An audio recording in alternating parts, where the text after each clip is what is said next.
अस्सलाम वालेकुम। Programme special talk के साथ मियां सैफुर रहमान हाजिर खिदमत।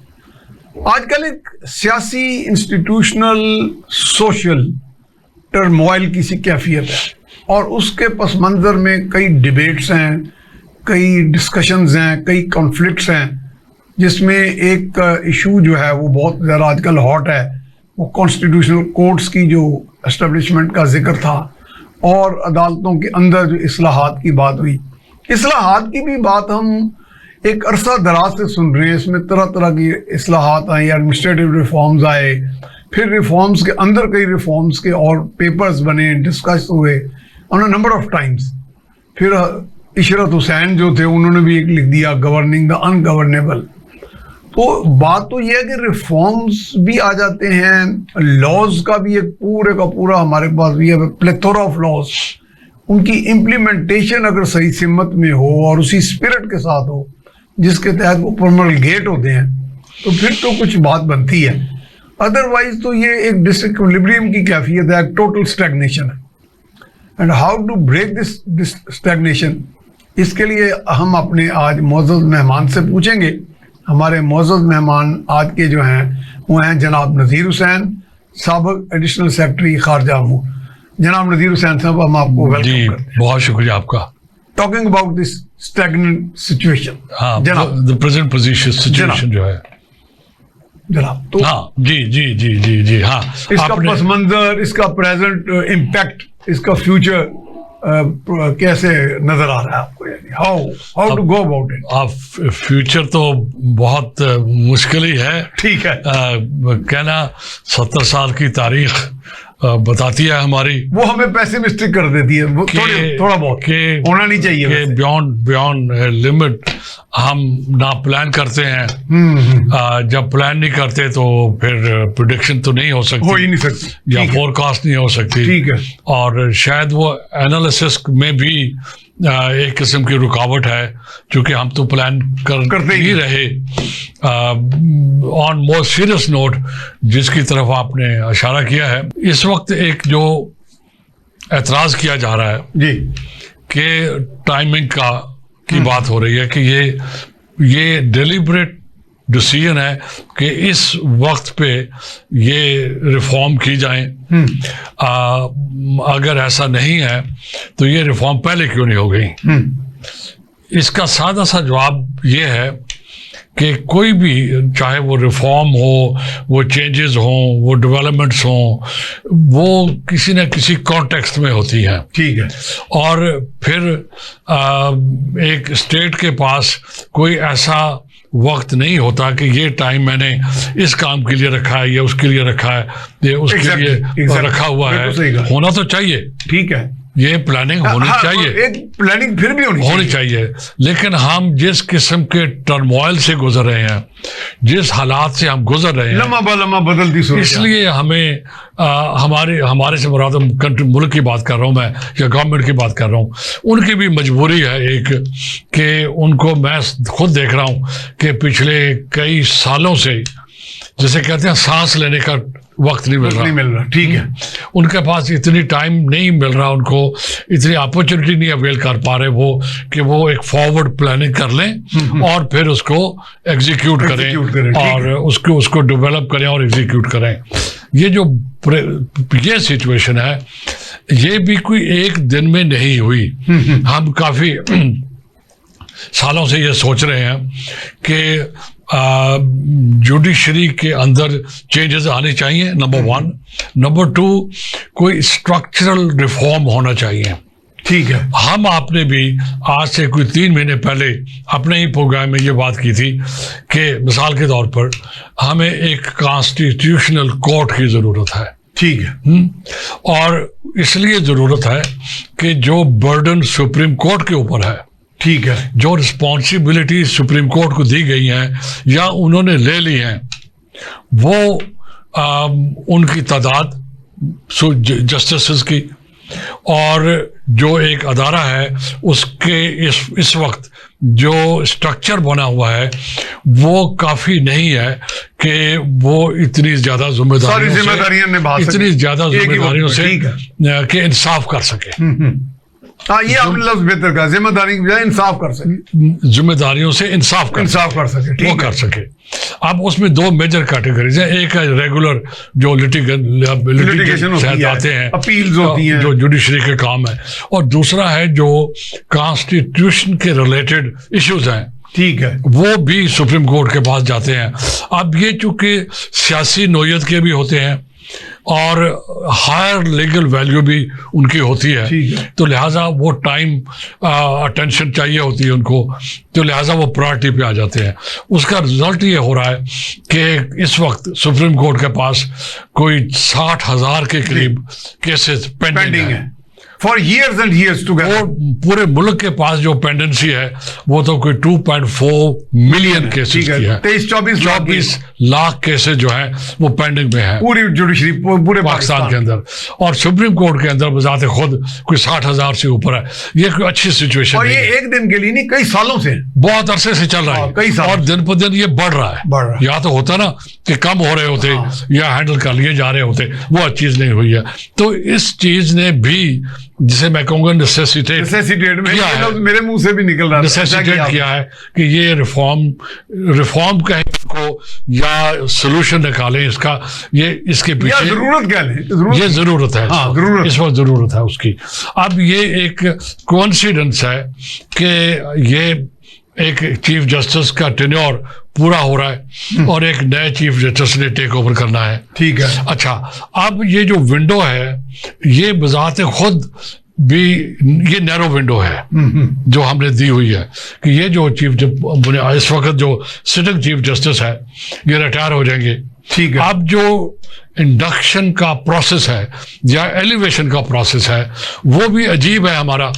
नहीं, वो तो सीनियरिटी का नहीं तय सर देखें, इसी के अंदर तो प्रॉब्लम है ना। अच्छा, अगर मैं हूं और आपने मुझसे टेक ओवर करना है और हमारी डेट ऑफ बर्थ में सिर्फ 1.5 महीने का वर्क है, तो मैं सिर्फ चीफ जस्टिस 1.5 महीने के लिए बनूंगा, ठीक है। अच्छा, और अगर फर्क 2 साल का है तो हम 2 साल से बनेंगे। तो हमारे जो मौजूदा चीफ जस्टिस हैं इनको कोई ना टेन्योर फिक्स नहीं है, ठीक है। लिहाजा जब बस अगर वो तैनात हुए तो मुमकिन है 1.5 महीने में रिटायर हो जाए। मुमकिन नहीं है ऐसा हो रहा है। आपने सीनियरिटी का कॉन्सेप्ट रखा हुआ है, ठीक है, तो आपकी डेट ऑफ बर्थ तो तब्दील नहीं हो सकती। वो तो वही रहेगी, वो जो पीछे आने वाला है वो तो कांस्टेंट है, उसकी भी डेट ऑफ बर्थ है, ठीक तो है। लिहाजा अगर ये 1.5-2 महीने या 2 साल भी है तो मुझे ये आप बताइए कि कैसे फॉरवर्ड प्लानिंग हो सकती है, कैसे लॉन्ग टर्म प्लानिंग हो सकती है। यानी एनोमली है ये, फिर नहीं, ये सिस्टम ही गलत है, ये गलत not an anomaly. Seniority should not be the only criteria. हाँ, ये आप सही, ये नहीं हो सकता कि ओनली क्राइटेरिया। नंबर 1, एक तो मेरिट के लिहाज से गलत है, ठीक है, ठीक है। आपकी seniority does not allow you कि you are fit for the job, नहीं, नॉट नेसेसरीली। और बड़े फैक्टर्स होने चाहिए, मिसाल ABC, मैं कहूँगा 10 कंडीशंस होनी चाहिए उसकी एलिवेशन, परफॉर्मेंस एवैल्यूएशन हो जाए, जो भी है, जो भी है, डिस्पोजल ऑफ केसेस है, कई चीजें, जो भी है वो उनका काम है। वो एक क्राइटेरियन बनाया जा सकता है, ले डाउन क्राइटेरिया हो, ठीक है, एग्रीड हो, डिस्कशंस के बाद हो। But who will lay down the criteria? मैं आता हूं उधर। कोर्ट तो कहता है जी हमें हमारे कोई पार्लियामेंट आए ना इधर। सर 1 मिनट, तो चूंकि हम उनके बुनियादी जो बेसिस है हम उसको क्वेश्चन कर रहे हैं, क्योंकि मैं और आप उनके बेसिस को क्वेश्चन कर रहे हैं, तो लिहाजा थोड़ा सा इन डेप्थ हम इसको डिस्कस कर लेते हैं, ठीक है। उससे पहले सवाल आपका ये था कि फॉरवर्ड प्लानिंग क्यों नहीं हो जाती, तो मैंने अर्ज किया था ये इसलिए नहीं हो सकती, आपकी जो इंडक्शन या एलिवेशन का जो सिस्टम है वो फॉल्टी है, ठीक है। आप 1.5 महीना अगर किसी को टेन्योर मिलता है तो मुझे यह बताइए कि 1.5 महीने में वो क्या प्लान करेगा और क्या फॉरवर्ड वर्क करेगा, वो नहीं कर सकता। फिर आप कहेंगे सर वो पहले से करके रखे, वो कैसे रख सकता है जब एक सिटिंग चीफ जस्टिस बैठा है और आने वाला क्या 3 साल पहले वो प्लान करना शुरू कर देगा, जब मैं 1.5 महीने के लिए आऊंगा तो मैं ये करूंगा, ऐसे नहीं हो सकता। तो आपको तो सिर्फ ट्रांजिशनल सोच ही होगी आपके अंदर, बस काम क्या करेंगे सर? इसके पीछे जो अंडरनीथ इंटेंशंस है ना, वो ड्यू रिस्पेक्ट वो ऑनेस्ट नहीं है। Let me say this. On the part of. Let me say this. इसके पीछे the only thing is कि हम बारियां लेते जाएं, एलिवेट होते जाएं, नई प्रिविलेजेस एक्वायर करते जाएं, और फिर जब रिटायर हो, मैंने अपना सवाल वापस ले लिया, मैं समझ गया हूँ। जब मैं रिटायर हूं तो मैं हायर लेवल मेरे पास ये दुमछल्ला साथ लगा, मैं हायर लेवल पे रिटायर हूं, हाँ। क्योंकि मेरी पेंशन डिटरमिन हो रही है, ठीक है, उस स्केल में, उस ग्रेड में, उस लेवल के ऊपर जाके जो हायर होगा, और मेरे जो सारी उम्र के एमोलुमेंट्स हैं वो बढ़ जाएंगे, और टाइटल भी बड़ा हो जाएगा ना, टाइटल भी हो गया ना, जाहिर है, वो टाइटल गोज विद इट। हाँ, और तो टाइटल कहीं भी एक ख्वाहिश होती है ना। नहीं, टाइटल प्रिविलेजेस के साथ अटैच है। हाँ, ठीक है। अगर मैं अब सवाल पूछूं कि अगर आपको प्रिविलेजेस मिल जाए और टाइटल ना मिले, हाँ, ये भी सर है, फिर भी सर फिर भी majority will go for it. ठीक है, एंड ऑफ द डे ठीक है, इट इज द इकोनॉमिक्स जो डिटरमिन करती है। ठीक है, ये बहुत संद केसेस में होगा कि स्टेटस जो होगा, लेकिन हम चूंकि इस तरफ नहीं जाना चाह रहे, हम बात कर रहे हैं, और हम चूंकि प्लानिंग की बात कर रहे हैं, ठीक है, तो प्लानिंग मुमकिन नहीं है। मौजूदा इंडक्शन का जो प्रोसेस है, जो टेन्योर का लेंथ है, वो चूंकि बहुत ही छोटा है, बहुत ज़्यादा भी नहीं है, और पहले से उसके लिए तैयारी नहीं हो सकती। लिहाजा आप ये पूछ रहे थे मुझसे कि ये इस वक्त रिफॉर्म क्यों हो रही हैं, तो मैंने सिर्फ ये अर्ज किया है कि ये बैकग्राउंड है उसकी, ये कंस्ट्रेंट्स हैं, टाइमिंग की बैकग्राउंड एक्सप्लेन कर रहे हैं, ये उसके अंदर वीकनेसेस हैं कि लॉन्ग टर्म प्लानिंग नहीं हो सकती। ठीक है, गवर्नमेंट जो है। अच्छा, जब आप इंडक्शन की बात करते हैं तो इसमें वो जो जजेस की अपॉइंटमेंट का भी आ जाता है ना एक मसला। अगर आप उस तरफ इशारा कर रहे हैं और आप चाह रहे हैं कि मैं उस पर दो लफ्ज कह दूं, बड़ा सिंपल सी बात है सर, आप इस सारे सिस्टम को रिफॉर्म करें, ठीक है, and look for the best practices in the world. We are in 21st century. अच्छा, बेस्ट प्रैक्टिसेस में सीनियरिटी के बेसिस भी होता है ये। मैं जब अर्ज किया कि आप ग्लोबल लेवल के ऊपर बेस्ट प्रैक्टिसेस तलाश करें, ठीक है, आप उसमें से जो अच्छी पॉइंट्स हैं वो ले लें और उनको डिबेट करें, उसको स्टडी करें, उनको कंसल्ट करें, उसके ऊपर फिर एक कंसेंसस डेवलप करें। लेकिन ये अकेला काफ़ी नहीं है कि अगर मेरा डेट ऑफ बर्थ ये है और मैंने इस लेवल पे सीनियर होना है एक दिन, जो होना है मैंने, तो मैं एलिवेट भी होऊंगा। मेरा ख्याल है ये बहुत ही नैरो माइंडेड, नैरो क्राइटेरिया है, ये इसलिए हम फेलियर हैं, लॉन्ग टर्म प्लानिंग भी नहीं कर पा रहे। आर्मी में एक प्लानिंग है, शायद आपके इल्म है। सर हम आर्मी की तरफ नहीं जाते, नहीं, उसमें ये एक पैटर्न है ना सर, हम उस तरफ नहीं जाते। जब आप 50 के होते हैं या फिर आपको जो आप अटेन करते हैं हायर स्केल, तो you get another tenure for another 2 years। Sir देखें, हर एक सिस्टम है सर, हर सर्विस की रिक्वायरमेंट डिफरेंट होती है। नहीं, रिक्वायरमेंट डिफरेंट है, लेकिन मैं सीनियरिटी का एक पैरेलल ड्रॉ कर रहा हूँ। 3 साल मिलते हैं। हाँ, उनको मिलते हैं। जब आप एक खास लेवल पे चले जाते हैं सीनियरिटी के, then you get another 2 or 3 years। सर, जिस दिन आप हायर लेवल पे जाते हो, जनरल लेवल पे जाते हो, से आप लेफ्टिनेंट जनरल बनते हो मिसाल उस दिन भी आपको 2 साल मिलते हैं। उस दिन से आप 3 साल लेते हो। हाँ, उस दिन से आप 3 साल। अगर आर्मी चीफ बनते हो, happen to be chief, then another 3 years। जब आप आर्मी चीफ बनते हो, आपकी डेट ऑफ बर्थ जो भी है, आप उस वक्त से 3 साल का टेन्योर होता है। ठीक है, ठीक है, तो टेन्योर मुतय्यन हो गया। सिविल सर्विस की तरफ आ जाए, हम असल जो इशू डिस्कस कर रहे हैं, हाँ, वो क्राइटेरिया का कर रहे हैं। हाँ जी, सिविल सर्विस में जब आपकी बोर्ड बैठता है, प्रमोशन बोर्ड, ठीक है, प्रमोशन का बोर्ड का नाम ही प्रमोशन बोर्ड है, जी है। उसमें क्या होता है कि एक क्राइटेरिया रखा हुआ है, पहले से एग्रीड है, ठीक है, ये मिसाल पर 8 या 5 पॉइंट्स हैं जिनके अगेंस्ट हम कैंडिडेट को टेस्ट करेंगे। उसमें एक उसकी सीनियरिटी है। अच्छा नदीर साहब, 2 सेकंड बाद ब्रेक लेनी है। जी आप एक उसकी सीनियरिटी है। जी जी। सिविल सर्विस में उसकी परफॉर्मेंस है, उसकी रिपोर्ट्स हैं, ठीक है, उसका रेपुटेशन है, उसकी क्वालिफिकेशन है। फिर यह भी देखा जाता है कि ओवरऑल इस शख्स की, जो भी ऑफिशियल है, ओवरऑल करियर में ये कैसा रहा है, ठीक है। और वो फिर हर एक को पॉइंट दिए हुए हैं कि एक्सपीरियंस का ये पॉइंट होगा, क्वालिफिकेशन का ये पॉइंट होगा, रेपुटेशन का XYZ जो भी है, उसके बाद टोटल करके आपको वहाँ भी एक लिस्ट बन जाती है। तो वहाँ भी सिर्फ सिंसियर होना काफ़ी नहीं है। तो आप ना मिलिट्री में है, ना सिविल सर्विस में है, ना प्राइवेट सेक्टर में है, तो आप जुडिशरी में क्यों डेट ऑफ बर्थ। मैं वही कह रहा हूँ ना, मैंने आपसे ये अर्ज किया कि पैरेलल तो ड्रॉ कर सकते हैं ना, एक चीज चले हम एक ब्रेक पे जा रहे हैं, फिर बात करते हैं। जी हम जा रहे हैं एक ब्रेक पर, ब्रेक के बाद यहीं से सिलसिला जारी रखेंगे। जी, ब्रेक के बाद हम आपको खुशामदीद कहते हैं। हमारे साथ मौजूद हैं जनाब नज़ीर हुसैन, साबिक एडिशनल सेक्रेटरी वजारत खारजा। जनाब, ये हम बात कर रहे थे कि ऐसा करें कि आप, चूंकि हम मॉडर्न टाइम्स के अंदर हैं, ठीक है, तो हमारी जो सिलेक्शन, इंडक्शन, एलिवेशन का जो भी प्रोसेस और प्रोसीजर है वो ग्लोबल बेस्ट प्रैक्टिसेस के साथ अलाइन होना चाहिए। ठीक है, ठीक है, क्योंकि आफ्टर ऑल हम दुनिया से इंटरेक्ट भी करते हैं। हम अपने लिए एक बहुत सी नैरो सिचुएशन नहीं क्रिएट कर सकते और ना होना चाहिए। और वैसे भी किसी चीज की अगर कमी हो तो किसी से सीख लेने में हर्ज क्या है सर। इस वक्त दुनिया के अंदर जो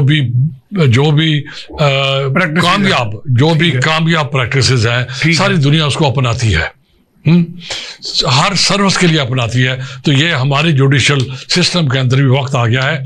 अब बजाय कि हम we go around the bush, सीधी सी बात है कि sit down, establish a career, एक क्राइटेरिया डेवलप करें और गो फॉर इट। उसका फायदा ये हो जाएगा आपको कि वो जो आने वाला जो भी आप अपॉइंट करेंगे उसके पास एक टाइम होगा और वो प्लान कर पाएगा, वो प्लान को एग्जीक्यूट कर पाएगा। एक चीज। दूसरी बात ये और भी जरूरी है कि हर आने वाला, चाहे वो चीफ जस्टिस हो, चाहे वो आर्मी चीफ हो, चाहे वो किसी सर्विस का हेड हो, चाहे वो सिविल सर्विस का भी कोई सीनियर अफसर हो, उसके पास टाइम हो काम करने की। नॉट ओनली दिस वन, उसकी रिक्वायरमेंट ये भी हो कि वो अपने उस असाइनमेंट के ऊपर जो भी उसको टेन्योर दिया जाएगा या होगा टेन्योर, उसका वो एक मिशन लेकर आए, सेट टारगेट्स अचीव करे। एक मिशन है सर। ठीक है, एक mission is a better word. एक मिशन स्टेटमेंट डेवलप करे।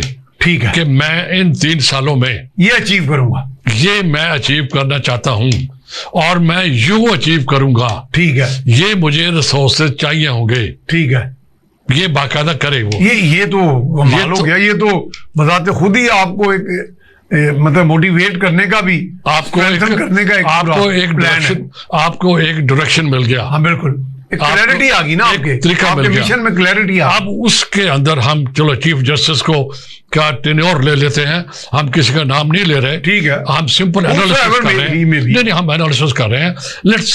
Let's educate a public opinion जहां तक हो सके कि हम वो जो भी हेड हो, लेट्स टेक चीफ जस्टिस, वो जब एलिवेट हो, वो 3 साल का मिसाल तौर पे उसका टेन्योर है, वो एक मिशन स्टेटमेंट जारी करे। पहले डेवलप कर चुका होगा, वो जब आएगा वो जारी करे और वो बाकायदा उसके अंदर लिखा हो कि मैं ये अचीव करूंगा और टाइम लाइन के साथ करूंगा। टाइम लाइन के साथ, ठीक है। exactly. फिर वो कहे कि मुझे इसके लिए रिसोर्सेज चाहिए होंगे। ठीक है, ये ह्यूमन रिसोर्स, ये फाइनेंशियल रिसोर्स, ये सपोर्ट चाहिए होगी मुझे स्टेट से, ठीक है, सिस्टम से, एग्जीक्यूटिव से, और वो फिर उसकी तरफ काम करे। 3 साल के बाद ही शुड बी देन आस्क्ड कि आपने ये जो काम किया था, आपने जो असाइनमेंट दी थी, आपने क्या डिलीवर किया। ठीक है। अब अगर उसकी असाइनमेंट ही इसके ऊपर बेस्ड है कि मैं चूंकि सीनियर हूं तो मेरा नहीं ख्याल अकाउंटेबिलिटी का प्रोसेस शुरू हो सकता, हो नहीं सकता। वो तो अकाउंटेबिलिटी का प्रोसेस ओवरशैडो हो गया उसकी वजह कि आप किसी ने उसको असाइन नहीं किया। हाँ, ठीक है, एक चीज होगी। ये दुनिया का रवाज की बात नहीं है। This is a scientific way of manage. अच्छा, अमेरिका में तो congressional hearings, sir this is a scientific congressional hearings होती है जजेस की। Sir this is a scientific way of, please correct मी अगर मैं सही हूं। कांग्रेशनल वो उनकी अपॉइंटमेंट का प्रोसीजर है। ठीक है, हर मुल्क का अपना प्रोसीजर है। ठीक है, आप जिसकी तरफ हम प्रैक्टिसेस की बात कर रहे हैं ना, जो आप कर रहे हो, थोड़ा सा मैं उसमें प्रेसिडेंट चूंकि नॉमिनेट करता है। ठीक है, प्रेसिडेंट एम्बेसडर को भी नॉमिनेट करता है। सही है, प्रेसिडेंट बाकियों को भी नॉमिनेट करता है। अब कांग्रेस, उनका जो पार्लियामेंट है, उसके पास ही इख्तियारात हैं और वो उनको फाइनली अप्रूव करती है। ठीक है, ये प्रोसीजर है। और वो हियरिंग्स होती हैं बकायदा उनकी, वो फिर अपना हियरिंग, वहाँ यही तकरीबन चीजें होती हैं, मिशन स्टेटमेंट वगैरह सारा, वो अपनी हियरिंग करते हैं। ये प्रोसीजर की बात है। हर मुल्क का अपना प्रोसीजर है। ठीक है, और वो प्रोसीजर भी डिपेंड करता है कि उसकी हिस्टोरिकल प्रैक्टिसेस क्या है। तो आप अपने कैरेक्टरिस्टिक्स, हमारे लिहाज से ये जो प्रोसेस है इसको ओवरसी पार्लियामेंट को करना चाहिए। मेरा ख्याल है इस वक्त जो आईनी तरमीम की बात हो रही थी आजकल, हाँ, तो वो उसमें ये भी एक मंशा है उसमें- हुकूमत वक्त का और उनके इत्तेहादियों का अब कि ये भी हो कि पार्लियामेंट शुड बी सुप्रीम आप होना बजाय कि एक छोटे से कमीशन को आप ये दे दें, अगर आपने ये काम करना ही है जो करने की आप कोशिश कर रहे हैं, तो आप यूं करें होल ऑफ द हाउस कि पार्लियामेंट की कमेटी, बड़ी कमेटी, पार्लियामेंट की बड़ी कमेटी को ये असाइन कर दें और वो फिर एक्सपर्ट्स जो है वो बैठ के, अगेन उसका भी प्रोसीजर होगा सर, ठीक है, उसके भी एक प्रोसेस होगा, ठीक है। वो फिर डिवाइस करें, मैं और आप शायद नहीं कर सकते और ना हमें स्पेकुलेट करना चाहिए कि वो फिर डिवाइस कर लें, लेकिन पार्लियामेंट शुड बी एम्पावर्ड। अब ये लफ्ज कहना भी मेरे ख्याल में ठीक नहीं है, क्योंकि पार्लियामेंट जो है वो तो सॉवरेन है, वो तो सॉवरेन है, उसको एम्पावर करने की क्या जरूरत है, लेकिन unfortunately over but it needs to be empowered, I think exactly, क्योंकि ये बात हालात मान लें आप, क्योंकि हालात ऐसे हैं, बढ़ चुके हैं हाँ। डिकेड से, और उनको हमने वो अहमियत नहीं दी नहीं हुई, दी, ठीक। और या हमने रिकग्निशन नहीं दी हुई, हाँ, हमने एक्सेप्ट या नहीं उन्होंने किया अपनी एम्पावरमेंट भी थोड़ी सरेंडर कर दी है, मेरा ख्याल है जरा सी, with the passage of time, passage of time, with the passage of time वो डाइल्यूट हो गई है, Dilute हो आप गई है। उसको रीगेन करना चाहिए उनको। तो लेट्स आगे चलते हैं हम। जी। तो ये जो इस वक्त हम ये एतराज कर रहे हैं कि अब तो चूंकि ट्रांजिशन होने वाली है, अब रिफॉर्म क्यों? तो मेरे ख्याल में एक तो वजह जो हम बयान कर चुके हैं, नंबर 2 ट्रांजिशन के वक्त ही reform- एक लफ्ज मुझे कहने दे, ये बात अगर 10 साल बाद भी हो तो फिर भी कहेंगे अब क्यों, तो अब क्यों जो है ना एक खामखा का एक फैड बन गया मेरा ख्याल अब है। चूंकि ट्रांजिशन इतनी जल्दी हो रही है, जी, तो फिर अब क्यों वाली बात ही खत्म हो जाती है, लिहाजा इरेलेवेंट हो गई है। Irrelevant हो गई, तो ठीक जब है। आप 3 साल का टेन्योर दे दोगे हाँ। या 5 साल का टेन्योर दे दोगे, तो फिर आप प्लान कर सकते हो। यानी बादियों नजर में हाँ। प्राइमा फेसाई मुझे वो जो आर्मी का सिस्टम है हाँ, वो थोड़ा सा अगर उससे को हम ड्रॉ कर लें, कोई ले लें, कोई हिंट ले लें, तो वो मैं इसमें अगर इतलाक हो जाए जुडिशरी में, तो इट विल बी बेटर कि अगर चीफ जस्टिस आज आते हैं तो 1.5 महीने बाद वापस घर जाने की बजाय वो 2 साल 3 साल रुक जाएं, काम करें ना, उनको स्टेटमेंट, उनको मिशन स्टेटमेंट लें उनसे, उनको टारगेट्स दें, उनकी इवैल्यूएशन करें। सर आप ये बेहतर नहीं हो suggest जाएगा? ना करें। हाँ। मेरी दरखास्त है कि आप आर्मी से बारो करें, एक और नहीं, कंट्रोवर्सी एक शुरू हो सोच के हवाले से। जाएगी। आप सिंपल ये सिस्टम करें की बात कर। कि ये this is going to be the future procedure ठीक है, ट्रांजिशन का, आप बजाय कि हम आर्मी और जुडिशरी के हाँ, चक्कर उधर ले जाएं। डिबेट चली जाएगी। और ये दुनिया में, तभी मैंने अर्ज किया था कि बेस्ट प्रैक्टिसेस आइडेंटिफाई करें, उनको इकट्ठा करें, उन पे स्टडी करें, उनके ऊपर डायलॉग करें, उसके बाद एक अडॉप्ट अच्छा, कर लें। हमारे यहाँ एक डिबेट चल रही है कि जब अपॉइंटमेंट ऑफ जजेस पे पार्लियामेंट ने असर्ट किया आज से रिसेंट पास्ट में, तो आला अदलिया की तरफ से रेजिस्टेंस आई। सर बड़ी सिंपल सी बात है, ये होना क्या चाहिए? मेरे ख्याल में बच्चा समझ रहा है ये, क्योंकि ये आसान तरीका है। मेरी डेट ऑफ बर्थ ये है, मैं अगले 1.5 साल या 2 साल के लिए, अभी मेरा वो पड़ा है सुपर एनुएशन पड़ी है अभी मेरी, या रिटायरमेंट की डेट पड़ी है, तो मैं क्यों 3 साल इंतजार करूं, या मैं क्यों ये प्रूव करूं कि मैं एलिजिबल हूं प्रमोशन के लिए, अगर कोई प्रोसेस है तो ये आसान प्रोसेस है। मुझे पता है कि ये मेरी डेट ऑफ बर्थ है, इस डेट को मैंने चीफ जस्टिस बनना है या चीफ एग्जीक्यूटिव बनना है, जो भी है वो, और मेरे लिए आसान है। I don't have to prepare. मैं सवाल और कर रहा हूँ, मैं कह रहा हूँ कि आजकल जो अपॉइंटमेंट है, एक तो हम उसको उर्फे आम में कह सकते हैं चैम्बर अपॉइंटमेंट। हाँ, मैं एक चैम्बर होल्ड करता हूँ, मैं जज बन जाता हूँ, बाद में मैं अपने किसी शागिर्द को, अपने किसी भांजे को किसी उसी रूट के जरिए वापस फिर एलिवेट करा के जज इधर ले आता हूं मैं। जैसा अभी तक हम चीफ जस्टिस की पोजीशन की बात कर रहे थे, आप जिसकी तरफ आपने अभी इशारा किया वो है एक लार्जर। अब बात यह होना चाहिए कि अगर एक सिस्टम ले डाउन होगा कि जजेस की इंडक्शन कैसे होगी, हाँ, चाहे वो हाई कोर्ट लेवल पे हो, चाहे वो सिस्टम ले डाउन सुप्रीम हुआ ही कोर्ट नहीं लेवल ना, पे जब होगा, होता है तो फिर स्ट्राइक डाउन अगर वो sir this is the time to do it, there is always some time to do something. हाँ, there is always some time. ठीक है, इसलिए टाइमिंग के इशू में पड़ना आप चूंकि एक कन्वर्सेशन शुरू हो चुकी है, तो मेरे ख्याल में ये वक्त है गवर्नमेंट के लिए भी, पार्लियामेंट के लिए भी, कि इस इशू को सीरियसली विजिट करे और विजिट से मुराद है कि इनको अटेंड करें, और हाई कोर्ट के जजेस की इंडक्शन, हाई कोर्ट से सुप्रीम कोर्ट में इंडक्शन, और फिर चीफ जस्टिस की इंडक्शन जो है इन तीनों को आपस में अलाइन करके एक सिस्टम डेवलप कर ले, जिसकी तरफ आपने इशारा किया, वो मैल प्रैक्टिस है। This is a malpractice. ये नेपोटिज्म टू सम एक्सटेंट, सब कुछ है। नेपोटिज्म आ जाती है। व्हेन यू के मैल प्रैक्टिस का मकसद ये है कि ये इलीगल प्रैक्टिस है या गलत प्रैक्टिस है। तो ऑटो जब आप प्रोसेस ले डाउन कर दोगे, जैसा आप फिर एक इंडक्शन का प्रोसेस, जैसे सिविल सर्विस है, सिविल सर्विस में एग्जाम होता है, ठीक है, एक बाकायदा प्रोसेस है, कार्डर्स मौजूद है ना, कार्डर एक प्रोसेस है, ठीक है, उस प्रोसेस से आपने गुजरना है। एक मेरे ख्याल में 100 में से 1% केस ऐसे होंगे जहां पर कोई आदमी इतना इन्फ्लुएंशियल होगा या मैनेज कर ले कि 0.5% मैनिपुलेट कर ले, लेकिन 99.9% केसेस में वो प्रोसेस अपना रिजल्ट देगा। तो आप इस किस्म का प्रोसेस वहां भी इस्तेमाल कर लें। पूरी कौम फेमिलियर है इस सिस्टम के साथ, आप और भी इंप्रूव कर लें उसको, तो मेरे ख्याल में ये कंट्रोवर्सी खत्म हो सकती है।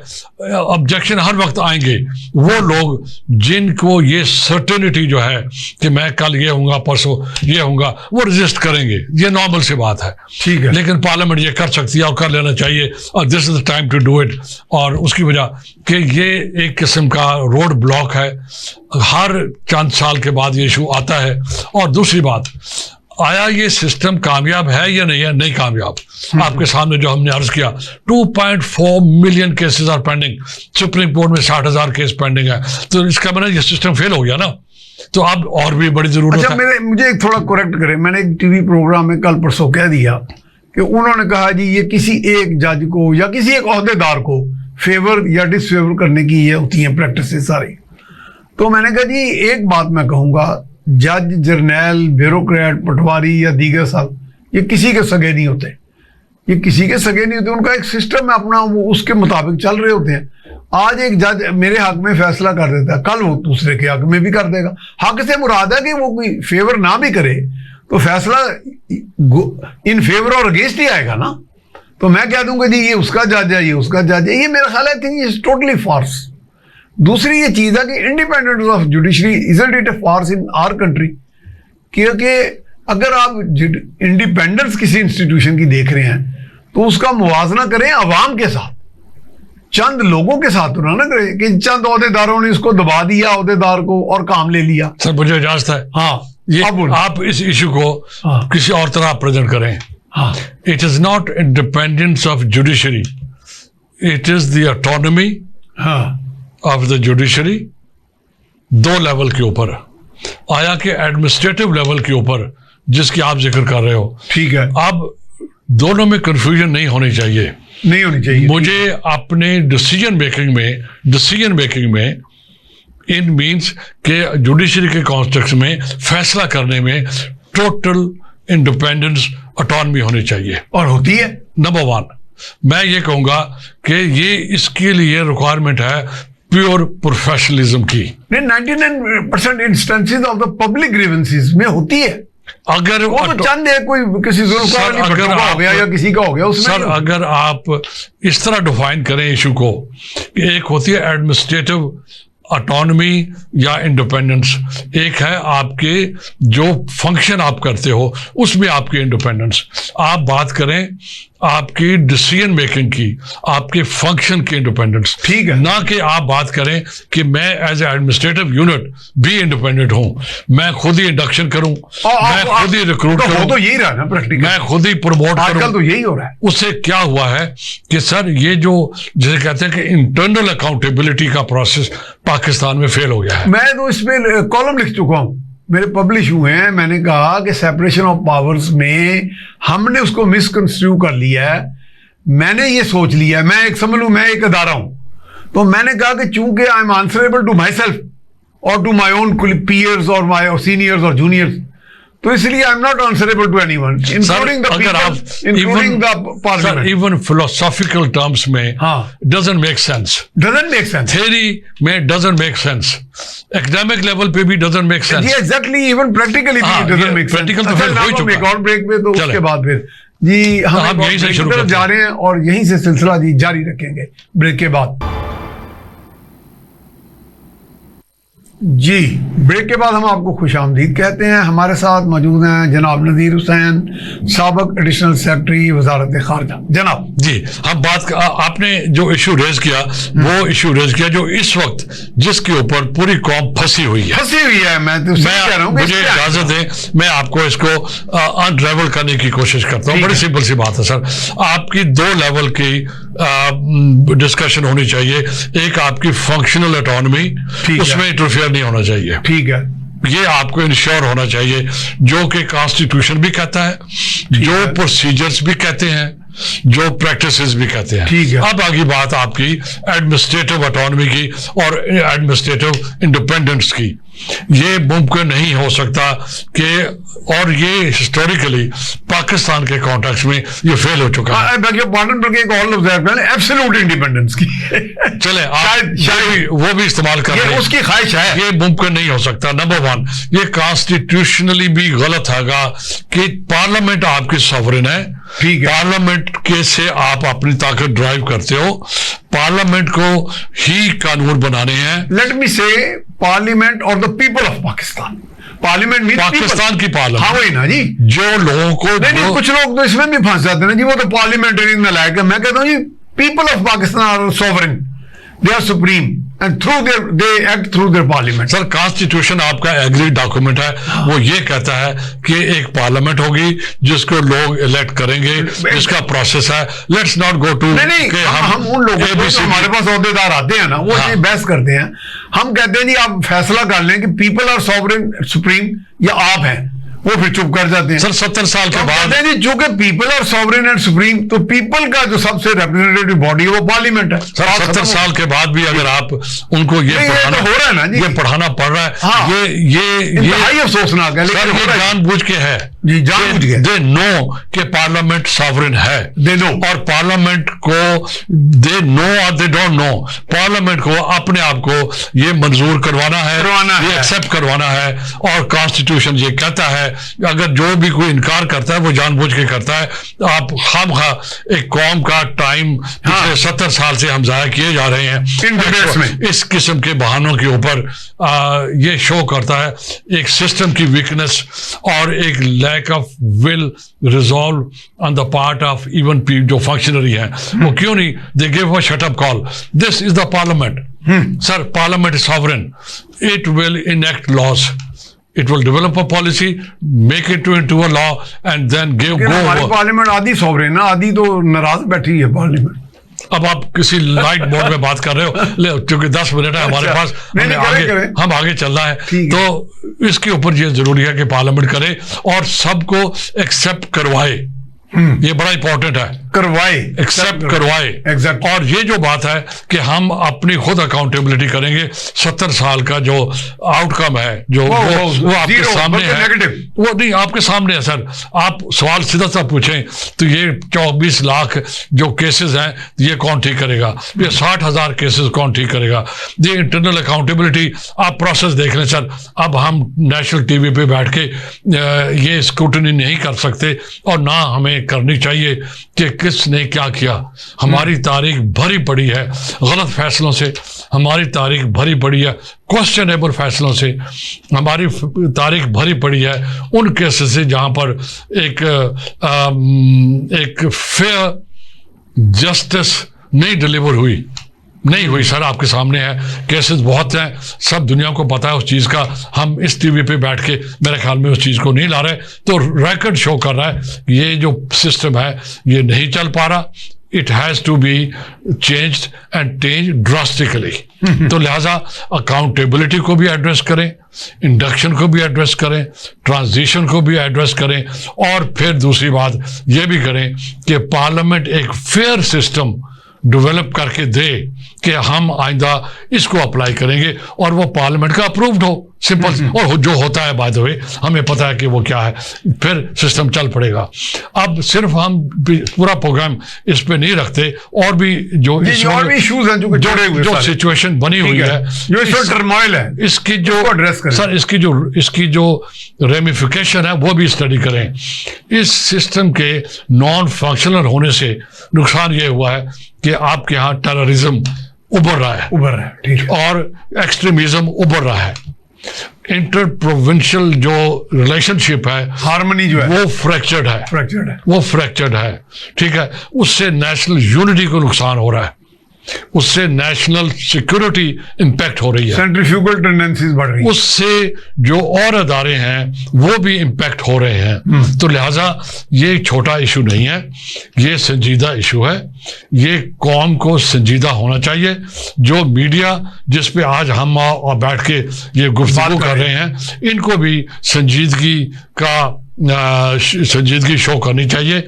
और पूरी कौम 70-75 साल के बाद अगर आज फिर उलझ गई है इसी कंट्रोवर्सी के अंदर, मेरे ख्याल में ये कोई अच्छी बात नहीं है। हमारे मुकाबले में हमारी ही हम उम्र कंट्री जो थे, आप आसियान को ले लें, सर कहाँ पहुंच गए हैं वो, एग्जैक्टली ठीक है। इन बखेड़ों से निकल चुके हैं और वो आगे फॉरवर्ड ट्रैक पे जा रहे हैं। दूसरी बात ये है, ये भी सिस्टम की कमजोरी नहीं है, ये हम उन लोगों की कमजोरी है जिनको लीडरशिप दी हुई है, जिनके पास इस वक्त लीडरशिप है, कि वो शायद कैपेसिटी नहीं है उनके पास, या रिजॉल्व नहीं है उनके पास, या नॉलेज नहीं है उनके पास, या कंफ्यूजन है उनको कि वो क्यों नहीं इसको ठीक कर पा रहे, जबकि अदारे अवेलेबल हैं। Referring to the parliament, I am referring to the present government and the parliament, brain to parliament. Sir parliament को भी कोई लीड करता है, ठीक है, पार्लियामेंट को भी के साथ मिलके। अच्छा, एक सवाल लेने मैं आपसे कोई लर्न करना चाह रहा हूँ। हाँ, मतलब पार्लियामेंटेरियन जहां भी दुनिया में होते हैं, वो टेक्नोक्रेट्स तो फिर भी नहीं होते, मेजॉरिटी होता है, तो वो ना बहुत ज्यादा वाइजेस्ट ऑफ द मैन भी नहीं होते। वो जैसे अभी आपने कहा पूरा सिस्टम मौजूद होता है, एक्सपर्टीज आप ले सकते हैं, कहीं से एक्सपर्ट ओपिनियन ले सकते हैं, एडवाइजरी ले सकते हैं, फिर आप एक ओपिनियन फॉर्म करके एक इनेक्टमेंट आ जाती है। तो हम इसमें क्यों एक्सपेक्ट करते हैं कि हर पार्लियामेंट जो है पार्लियामेंटेरियन सुकरात हो या सर आप उधर ना जाए ना। हाँ। बड़ी सी बात सिंपल सी जब आपके पास सर दो सोर्सेज होते हैं। हाँ।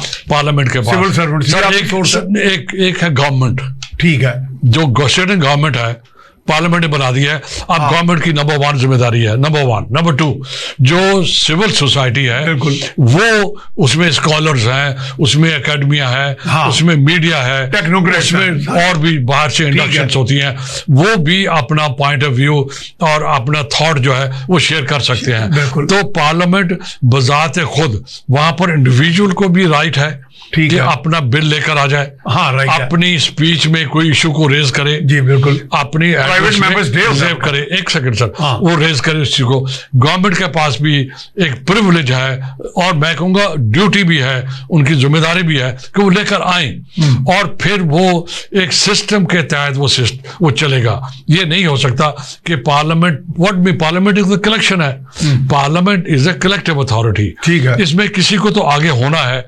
तो गवर्नमेंट इज नंबर 1 और बाकी जो सिस्टम है वो उनको फीड कर सकता है। मैं और आप चाहें तो कल पार्लियामेंट को जो भी रेलेवेंट जो भी कमेटी है, even you can write to the speaker कि this is my input on this particular issue, ठीक है। स्पीकर उसको होपफुली वो रेफर कर देगा किसी कमेटी को, क्योंकि जितना भी स्टेट का स्ट्रक्चर है सर वो कमेटी से कवर्ड है। हाँ। कोई ऐसा फंक्शन नहीं है जो किसी कमेटी को असाइन नहीं है, बेशुमार कमेटी जो असाइन है, जो भी है उनको असाइन है। तो आपकी सजेशन वहां हो जाएगी और फिर कमेटी के पास राइट है कि आपको वो समन करे, आपको इनवाइट करे और वो इशू के ऊपर ब्रीफिंग ले।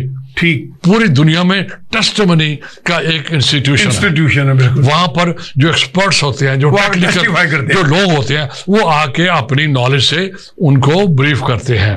ठीक है, हमारे यहाँ भी अब ली जाती है लेकिन तो कम चले जो भी है। लेकिन लास्ट 30-40 सेकंड इसमें कुछ हम मेरे ख्याल में पे आ जाए, मेरे ख्याल में हम लोग रैप अप कर चुके हैं कि 2 लेवल के ऊपर है।